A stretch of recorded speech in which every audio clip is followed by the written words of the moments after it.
What makes a great startup team? I've talked with a bunch of investors about this, and I've asked them their thoughts on it. And this video is going to kind of contain a number of thoughts on that I've heard. First of all, the description is what makes a team, which leans towards the fact that we'd really rather have teams as opposed to, say, solo founders, although we certainly don't exclude solo founders. There's plenty of stories in Silicon Valley of amazing companies that have been built by solo founders. At the same time, yes, it's a hard road, but if you're going to be a founder, you're building a company. And building a company necessarily means hiring people, and as the CEO, you're probably going to have to do some sales. Selling people to work and convincing them to work with you is a sales job and a pretty important part of being a founder. So, of course, sometimes that doesn't happen and that can't happen. At the same time, that's one of the reasons why teams are preferred in this town. The second part is you have to have a technical person on your team. You just do. Startups are necessarily about invention. Ben Horowitz actually said this a while back, and I think it makes a lot of sense, that part of what makes a startup is this process of invention, and how can you invent without engineers? You have to have those people who are the inventors on board.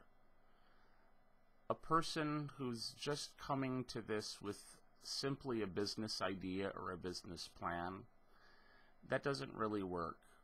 This application and the co-op is really for people who have built the team with a technical person on it, or are technical people who are shipping product and who have some traction in the marketplace.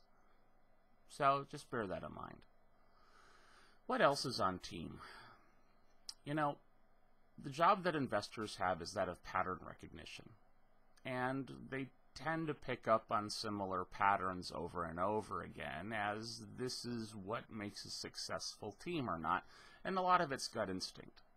Sadly, sometimes that leads to stereotypes, and it's one of the reasons why we're asking a lot of women and a lot of people from different cultural backgrounds to actually screen and review our applications. But it is what it is.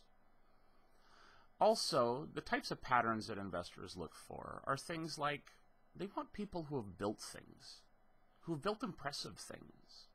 They want people who have created things out of nothing, because that's really what you're doing when you're founding a startup. You're inventing something out of nothing and beating your product and your startup down people's throats until it succeeds. So those are the kind of people that investors are looking for. It's not really about graduating from a top school or having a pedigree. It's really just about grit, determination. And what we're looking for in the application isn't a resume, but things that actually talk about what kind of person you are. Talk about things that you've built. Talk about communities that you've created out of nothing. Talk about products that you've shipped, your open source projects, the communities that you've built around your open source projects. Talk about your GitHub followers and how many that you have.